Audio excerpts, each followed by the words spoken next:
Dungeon mystery. Jessica and Michael loved to explore abandoned places. Their passion for adventure often led them into back corners where even the bravest of the brave rarely looked. But this time, their path led them to a place shrouded in decades of myth and horror, the old St. Agnes Church, standing in the center of the abandoned village of Halo, Maine. The church's basement was said to contain something that was never meant to be found. Legends spoke of rituals performed there in the last century, and of people who dared to descend into the dungeon disappearing without a trace. But to Jessica, these stories were just urban legends that only fueled her interest. They entered the church. The old creaking doors swung open as if inviting them inside. There was an odor of dampness and rot in the air. The hall was empty, but there was a hatch in the center of the floor that the locals said led to the basement. As they opened the hatch, Michael felt something cold run along his spine. The stairs down seemed endless, leading into a black void. They turned on their flashlights and began their descent.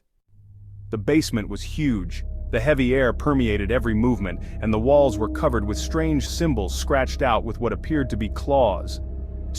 In the center of the room stood an altar of black stone, covered in dry, cracked blood. But the most frightening thing was that the floor beneath the altar was made of clear glass. Below, beneath the glass, the silhouettes of people could be seen. They lay motionless, but their eyes were open and staring directly at the guests. "Oh my God, what is it?" Michael whispered, stepping back. Jessica leaned closer. "These aren't just people. Look at their faces, they're all the same." She froze as one of the silhouettes blinked. Suddenly, the doors upstairs slammed shut with a deafening rumble. The flames of the candles they hadn't even noticed before lit up instantly, illuminating the basement with a deadening glow. The symbols on the walls began to glow. The altar hissed, and from beneath it came a low, inhuman voice. "Who has disturbed my peace?" it uttered, echoing through the room. The figures under the glass began to move, their bodies twitching like marionettes on strings. They were banging on the glass from inside, trying to get out.